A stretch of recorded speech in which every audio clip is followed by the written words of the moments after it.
ಗೌಡರ ಗರ್ಜನೆ ಕಾರ್ಯಕ್ರಮಕ್ಕೆ ಮತ್ತೊಮ್ಮೆ ಸ್ವಾಗತ. ಗೌಡರ ಜೊತೆ ಚರ್ಚೆ ಮಾಡ್ತಾ ಇದ್ದೆ, ಚರ್ಚೆ ಮುಂದುವರಿಸ್ತೀನಿ. ಗೌಡ್ರೆ, ನಾವು ಚರ್ಚೆ ಮಾಡ್ತಾ ಯಾವುದೇ ವಿಚಾರಗಳಿಗೆ ಹೋದರೂ ಅದೆಲ್ಲವೂ ಕೊನೆಗೆ ಬಂದು ನೈಸ್ ಬಳಿ ನಿಂತ್ಕೊಳ್ಳುತ್ತೆ. ಯಾಕೆ ಹಾಗೆ? ನೋಡಿ, ಈ ಪ್ರಾಜೆಕ್ಟನ್ನು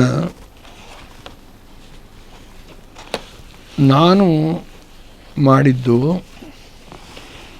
ಯಾವುದೋ ಸ್ವಂತ ಆಸಕ್ತಿಯಿಂದ ಅಲ್ಲ. 1991ರಲ್ಲಿ ಇವತ್ತು ಯಾರು ಪ್ರಧಾನಮಂತ್ರಿ ಆಗಿದ್ದಾರೋ ಡಾಕ್ಟರ್ ಮನಮೋಹನ್ ಸಿಂಗ್ ಅವರು ಈ ದೇಶದಲ್ಲಿ ಕೆಲವು ಸುಧಾರಣೆಗಳ ತಂದರು.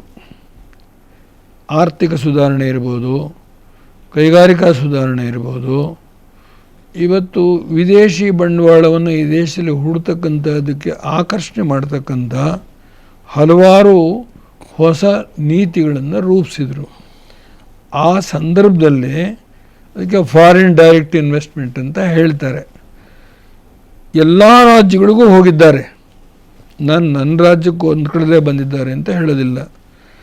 ನನ್ನ ರಾಜ್ಯಕ್ಕೂ ಇವರು ಬ್ರಿಟಿಷ್ನ ಪ್ರೈಮ್ ಮಿನಿಸ್ಟರ್ ಬಂದಿದ್ದರು, ಅಮೆರಿಕಾ ದೇಶದ ಕಾಮರ್ಸ್ ಮಿನಿಸ್ಟರ್ ಬಂದರು, ಅವರು ಏರ್ ಕ್ರ್ಯಾಶಲ್ಲಿ ತೀರಿ ಹೋದರು.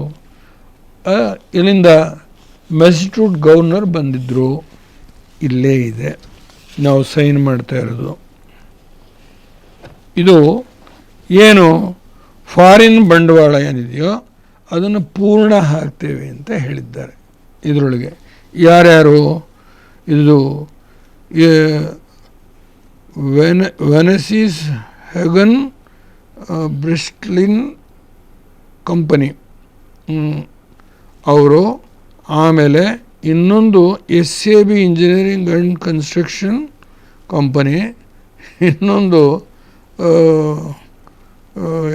William Weld governor of the state of Karnataka Massachusetts, HT Deve Gowda. ನಾವು ವಿಟ್ನೆಸ್ ಇನ್ ಪ್ರೆಸೆನ್ಸ್ ಆಫ್ 3 ಕಂಪ್ನಿಗಳು. ಇದರೊಳಗೆ ಕಂಪ್ನಿಗಳನ್ನ ನಾವು ಓದೇ ಬಿಡ್ತೀನಿ ಸ್ವಾಮಿ.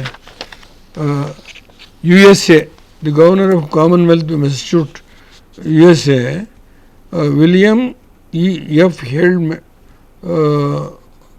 ಮೆಟ್, HT Deve Gowda, chief minister of Karnataka state republic of India at Bangalore on 28th February 1995 and discussed various measures to strengthen the mutual understanding and cooperation between the two states. It is agreed that better understanding and closer cooperation could be brought about through implementation and exchange of programs in the area of industry, foreign trade, education and environmental concern. ಏನು ಹೇಳ್ತಾ ಇದ್ದೀರಿ? ಏನು ಹೇಳಕ್ಕೆ ಹೊರಡ್ತಾ ಇದ್ದೀರಿ ನೀವು? ಈ ಕೇಳಿ, ಇದರೊಳಗೆ ಏನು ನಾವು ತೀರ್ಮಾನ ಮಾಡೋದೋ ಅದನ್ನು ಸಂಪೂರ್ಣವಾಗಿ ಇವತ್ತು ನಿಮ್ಮ ಮುಂದೆ ಇಡಬೇಕು. ಇದು ಆ ಕಂಪನಿಯವರು ಕೊಟ್ಟಂಥ ನಕ್ಷೆ. ಇದಾಯ್ತು ಸ್ವಾಮಿ. ಈ ನಕ್ಷೆನ ನಾನು ಮಾಡಿದ್ದಲ್ಲ, ಆ ಕಂಪನಿಯವರೇ ಮಾಡಿರ್ತಕ್ಕಂಥದ್ದು. ಈ ನಕ್ಷೆ ನಿಮ್ಮ ಮುಂದೆ ನಾನು ಹಿಡಿಯೋದಕ್ಕೆ ದೊಡ್ಡದಾಗ್ಬೋದು, ಸ್ವಲ್ಪ ಚಿಕ್ಕದು ಮಾಡಿದ್ದಾರೆ. ಅದನ್ನು ತೋರಿಸ್ಬಿಡ್ತೀನಿ ನಾನು ನಿಮಗೆ. ನೋಡಿ, alignment plan of the proposed peripheral road to Bangalore city and realigning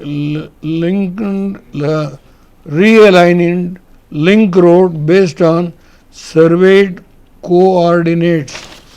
ಅವರು ಸರ್ವೆ ಮಾಡಿ ಬಂದೆ ಅಲೈನ್ಮೆಂಟ್ ಚೇಂಜ್ ಆಗಿದೆ ಅಂತ ಹೇಳ್ತಾ ಇದ್ದೀರಾ? ಇಲ್ಲ ಅವತ್ತು ಏನಾಯ್ತು ಅಲೈನ್ಮೆಂಟ್? ಇದು ಫ್ರೇಮ್ವರ್ಕ್ ಅಗ್ರಿಮೆಂಟ್ನಲ್ಲಿ ಏನು ಸೈನ್ ಮಾಡಿದೀವೋ ಈ ಅಲೈನ್ಮೆಂಟ್ ಇದು ಯಾವತ್ತು ಸ್ವಾಮಿ ಸೈನ್ ಆಗಿರೋದು ಅದನ್ನು ಹೇಳಿಬಿಡ್ತೀನಿ ಸ್ವಾಮಿ. ನೀವು ಅಷ್ಟೇ ಹಾಕಿದ್ದು ಮಾಡ್ಕೊಳ್ತೀರಿ. ಇದು scale number so this is in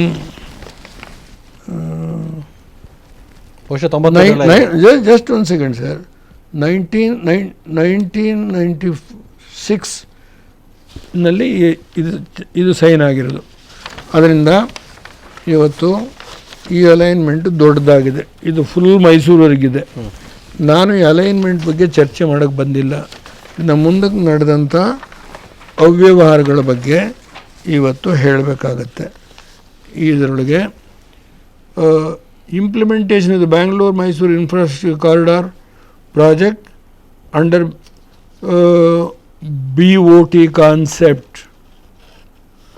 BOT concept ಅಂದರೆ built, own, operate and transfer. The project work will be constructed completely by these private entrepreneurs with their own resources and keeping with them for 30 years to get their return of the expenditure, profit, etc. through collection of tolls.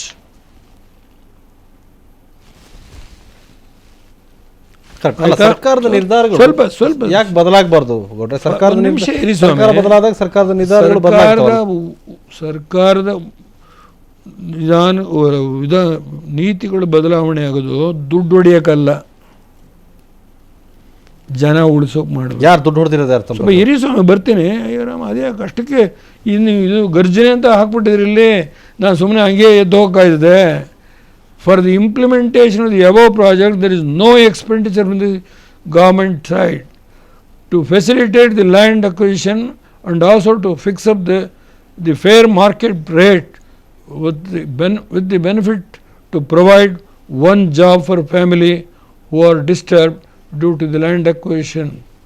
Either Swami, or provide a separately the land ಬೇರೆ ಏರಿಯಾದಿಂದ and give reasonable expenditure to give one house at subsidized rates. ಇದೆಲ್ಲ ಹೇಳಿದ್ದೀವಿ. ಅವರು ಆಮೇಲೆ ಸ್ವಲ್ಪ ದಯಮಾಡಿ time ಕೊಡಬೇಕು sir.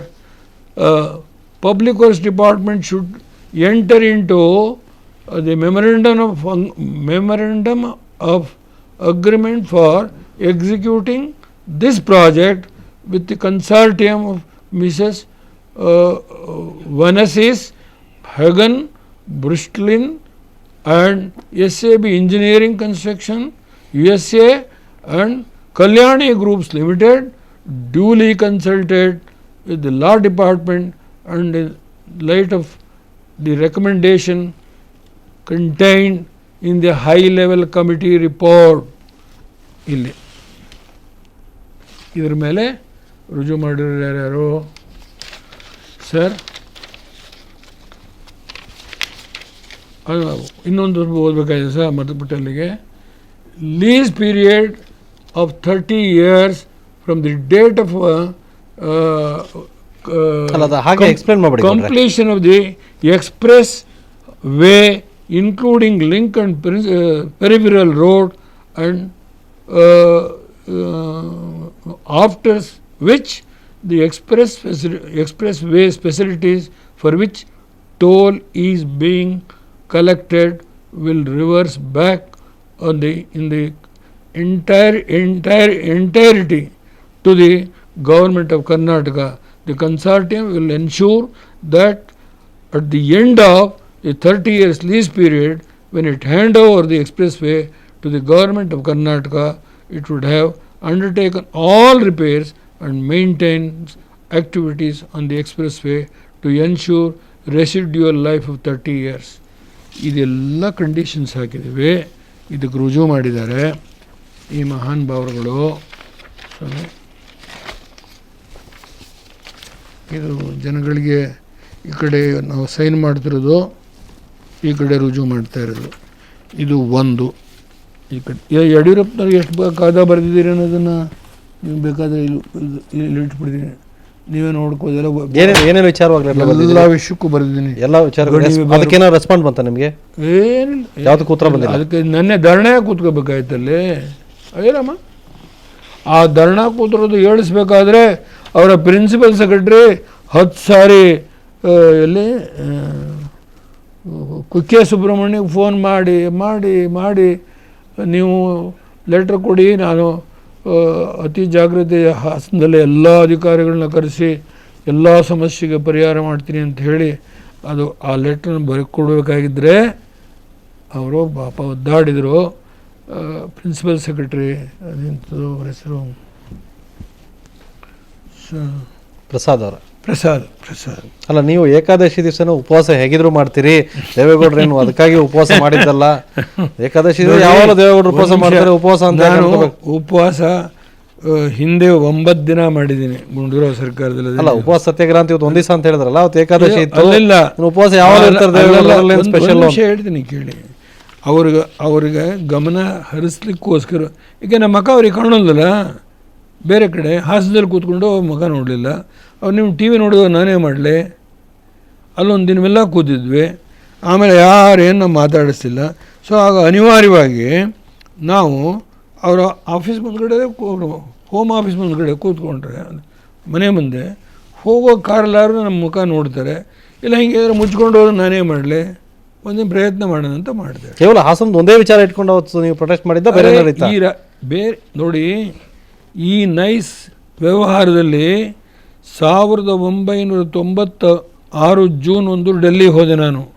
ಅಲ್ಲಿಂದ ಮುಂದಕ್ಕೆ ಬಂದಂಥ ಪಟೇಲ್ರ ಸರ್ಕಾರ ಏನು ಮಾಡ್ತು, ಅಲ್ಲಿಂದ ಮುಂದಕ್ಕೆ ಬಂದಂಥ SM ಕೃಷ್ಣ ಅವ್ರ ಸರ್ಕಾರ ಏನು ಮಾಡ್ತು, ಅಲ್ಲಿಂದ ಮುಂದಕ್ಕೆ ಬಂದಂಥ ಕುಮಾರಸ್ವಾಮಿಯವ್ರ ಸರ್ಕಾರ ಏನು ಮಾಡ್ತು, ಅಲ್ಲಿಂದ ಮುಂದಕ್ಕೆ ಬಂದಂಥ ಯಡಿಯೂರಪ್ಪನವ್ರ ಸರ್ಕಾರ ಏನು ಮಾಡ್ತು, ಎಲ್ಲ ವಿವರ ಇದೆ ಇಲ್ಲಿ. ಅದಕ್ಕೋಸ್ಕರ ಸುಮ್ಮನೆ ಗರ್ಜನೆ ಅಂತ ಯಾಕೆ ಹಾಕಿದ್ರಿ? ಅಲ್ಲ, ತಪ್ಪೇ ಅರ್ಥ ಹಾಗಾದ್ರೆ ಅಶೋಕ್ ಸರ್ಕಾರ ಬದಲಾಗಿ ಮುಖ್ಯಮಂತ್ರಿಗಳು ತಗೊಂಡು ಇಲ್ಲಿ ಅದಕ್ಕೆ ಗರ್ಜನೆ ಮಾಡೋದಲ್ಲ. ನಮಗೆ ಅಭಿವೃದ್ಧಿಯ ಕಾರ್ಯಕ್ಕೆ ಅಡ್ಡಿಯನ್ನು ತರ್ತಾ ಇದ್ದಾರೆ. ಯಾರು ಸ್ವಾಮಿ, ಯಾಕೆ ಅಡ್ಡಿ ತರಬೇಕು? ನಾನೇ ಲ್ಯಾಂಡ್ ರಿಫಾರ್ಮ್ಸ್ ಆ್ಯಕ್ಟನ್ನು ಅಮೆಂಡ್ ಮಾಡಿದ್ದು ನಾನೇ. ದೇವರಾಜ್ ಅವರು ಈ ರಾಜ್ಯದಲ್ಲಿ ನಾನ್ ಅಗ್ರಿಕಲ್ಚರಿಸ್ಗೆ 1 ಎಕರೆ ಭೂಮಿ ಕೊಡ್ಕೊಡ್ದು, 1 ಗುಂಟೆ ಕೊಡ್ಕೊಡ್ದು ಅಂತೇಳಿ ನಿರ್ಣಯ ಮಾಡಿ 12,000 ರೂಪಾಯಿ ಮೇಲೆ ಯಾವುದೇ ವರಮಾನ ಇದ್ದರೆ ಅಂಥವನಿಗೆ ಯಾವುದೇ ಭೂಮಿ ಸೇರ್ತಕ್ಕಂಥದ್ದಲ್ಲ ತೀರ್ಮಾನ ಮಾಡಿದಂಥ ಆ್ಯಕ್ಟನ್ನು ಅಮೆಂಡ್ ಮಾಡಬೇಕಾದ್ರೆ ನರಸಿಂಹರಾಯರು ನನ್ನನ್ನು ಇದರೊಳಗೆ ನಡೀತಕ್ಕಂಥ ಏನು ಎಕನಾಮಿಕ್ ಒಂದು ಸಮಿಟ್ ನಡೀತಿದೆ ಎಲ್ಲಿ ಇದರೊಳಗೆ ನಮ್ಮ ಹೆಸರೇನಪ್ಪ ಅದು, ವರ್ಷಕ್ಕೊಂದು ಸಾರಿ ಪ್ರತಿ ವರ್ಷ ನಡೀತಿದೆ. 2 ನಿಮಿಷ ಹೇಳ್ತೀನಿ ಸ್ವಲ್ಪ, ಯಾಕೆಂದರೆ ಹೆಸರುಗಳಿಗೆ ಜ್ಞಾಪಕ ಬರ್ಬೇಕಲ್ಲ. ಈ ಸ್ವಿಟ್ಜರ್ಲ್ಯಾಂಡಲ್ಲಿ ನಡೀತಿದೆ. ಅಲ್ಲಿಗೆ ನಾನು ಹೋಗಬೇಕಾಗಿದ್ದರೆ ನಮ್ಮ ಅಧಿಕಾರಿಗಳನ್ನ ಕರೆಸಿ ಕೇಳಿದೆ, ನಾನು ಏನು ಹೇಳಬೇಕಲ್ಲಿ ಅಂತ. ಅವ್ರು ಹೇಳಿದ್ರು ಎಲ್ಲ ಪ್ರಾಜೆಕ್ಟ್ಗಳು MOS ಹಿಂದೆ ಮಾಡಿದ್ದಾರೆ, ಕೆಲವೆಲ್ಲ ಇದ್ದಾವೆ, ಅವು ಯಾವುವೂ ಕ್ಲಿಯರ್ ಮಾಡೋಕ್ಕಾಗಿಲ್ಲ, ಬಿಕಾಸ್ ಈ ಪ್ರಾಬ್ಲಮ್ ಇದೆ ಅಂತ ಹೇಳಿದಾಗ ನಾನು ಸೂಟಬಲ್ ಅಮೆಂಡ್ಮೆಂಟ್ ತೊಗೊಂಬಂದೆ. ಆದರೆ ಅದ್ರಲ್ಲಿ ಕಂಡೀಷನ್ಸ್ ಹಾಕಿದ್ದೇನೆ. ಅಮೆಂಡ್ಮೆಂಟ್ ತಂದರೂ ಕಂಡೀಷನ್ಸ್ ಹಾಕಿದ್ದೇನೆ. ಹೇಗಿರಬೇಕು, ಪ್ರತಿಯೊಂದು ಲ್ಯಾಂಡ್ ಎವ್ಯಾಲ್ಯೂಯೇಟ್ ಮಾಡಬೇಕು, ಆ ಪ್ರಾಜೆಕ್ಟ್ಗೆ ಎಷ್ಟು ಬೇಕು ಅನ್ನೋದನ್ನು ಕೇಳಿ ಅದರಿಂದ ನಮಗೆ ಎಷ್ಟು ಉದ್ಯೋಗ ಉತ್ಪಾದನೆ ಆಗ್ತದೆ, ಇವೆಲ್ಲ ಹೇಳಿದ್ದೇನೆ. ನಾವು ಎಷ್ಟು ಗೌಡ್ರೆ ಇದ್ರ ಬಗ್ಗೆ ಮಾತು ಮುಂದುವರಿಸ್ತೀನಿ, ಗೌಡ್ರ ಜೊತೆ ಚರ್ಚೆ ಮುಂದುವರಿಸ್ತೀನಿ. ಅದಕ್ಕೆ ಮೊದಲು ಒಂದು ಚಿಕ್ಕ ಬ್ರೇಕ್.